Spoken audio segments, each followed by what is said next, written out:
Hey everyone, I hope you all enjoyed the Trey Songz listening party part 1. If you haven't seen part 1 and you're like, what?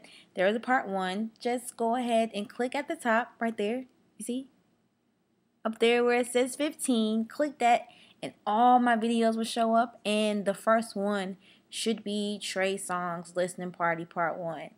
Now in part 2, the people inside the venue and also people on Twitter got to ask Trey Songz some questions. So I hope you guys enjoy that. And also, this is a shaky video as well, especially since where I was sitting was kind of behind the person that was asking Trey Songz the questions. So yeah, just bear with me, okay? But all in all, I promise it's a great video. So, hope you guys enjoy it.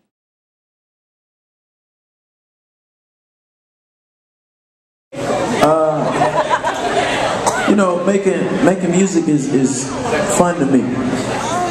That's my favorite part of being who I am. Besides the love that I receive from the people, if it wasn't for the music, there would be nothing else. So when I get in the studio, it's everything from listening to the track selection, to what the song should be about, to the melodies, to the harmony, I could be in the studio forever. That's the only thing I do not have to be motivated to do by, early on in my life. That's one thing that I did without question. So it's very easy for me to be in the studio.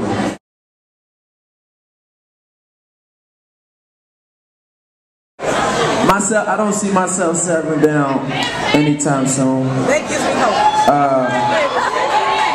And that's not because I wouldn't like to. I love children. At this point in my life, probably if I wasn't who I am right now, I probably would have children. And one of the reasons because of that is because I want to be able to see my child take his first steps. I don't want to miss none of that. I want to be involved in every part of that aspect. As far as settling down, I feel like at this point in my life, it's so much based around myself. And that's something I think a lot of people should. And it's not about being selfish. It's about putting self first. It's about making sure that you straight before you make sure somebody else straight. And I'm so focused on me and my career and my goals that if I put anyone else in this, they would come second to that right now in my life. And I don't want to put anybody through that right now. I can't give a woman what she needs consistently right now. So a little later down the line.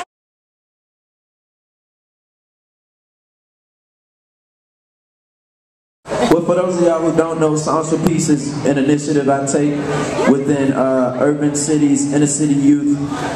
Just if you notice, the rate in violence from the people murdering to the people dying is getting younger and younger, and it's our people, it's in our communities, and the power of my voice is so strong that I want to make sure that I use my voice for something other than singing songs.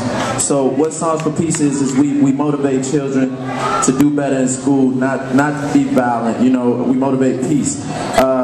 And it's something small as telling a child that he could be great, telling a child that the ceiling is non-existent. Because some children don't hear that. And as a child, it's hard to ask a child not to be a product of their environment when they're surrounded by something and they learn so easily. They're going to pick up what they see around them. So, but to answer your question, who would I like to be involved? My mother runs it. She's the forefront. Kevin Lyles is a very big part of it. And soon enough, I want to activate Trey's Angels, who's the biggest army I got right now in the streets. And I want to make sure that we do our job as a whole to change the world.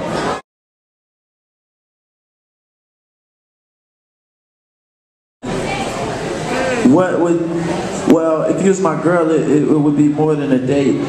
It would be about, Quality time. I'm sorry. It would be about making sure that you felt good on a daily basis. It's more than just a date and going out. It's about, feeling, because I'm a real simple dude. I could chill and watch a movie in the crib, and if we together and we got that connection, we gonna be good. But if y'all want to hear something like a date, something romantic, something that we could do. Like for instance, the most romantic thing I did in the last relationship I was in. For Valentine's Day, actually, my girl, she was out working, and I wasn't supposed to be in town, so I had my partner, like my homeboy. He took her key off her key ring, like her house key. And I was in the house when she got there, and there was roses there, and there was champagne. And we had just got the apartment. I was younger. I was like 4 years younger than I am. But we had an apartment together, and there was only a mattress. It was only a mattress. There was nothing else there, no furniture. So it was roses everywhere. It was just us. Like, it wasn't really nothing out of the ordinary. Ain't had no lot of money, but I think in relationships it's more about the time spent together and the bond that y'all build together. So the moments we spent would be special. I can say that.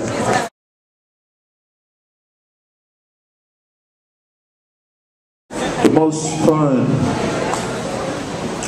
Actually, the interludes were probably the most fun for me. Yes, the pain got because like I said earlier, the interludes are very important to me. They made the album come together in a lot of ways and tell a story. Yeah, I would definitely say the interludes. There's actually a pain interlude that I didn't play. I didn't actually play a lot of things that... I played things that represented the pain aspect in the album and relationships and stuff like that. But I want to play this just so... And this is actually the opening to my show on the tour, Passion, Pain, and Pleasure. And this is just giving you my perspective of life right now in the pain that I deal with. In a minute and 30 seconds.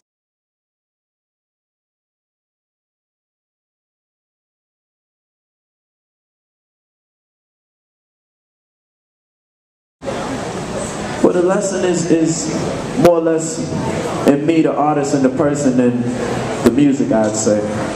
Even though I want you to take some away from the music as well, I think the greater lesson is learned looking at me and the path I've taken and what it's taken me to get where I am.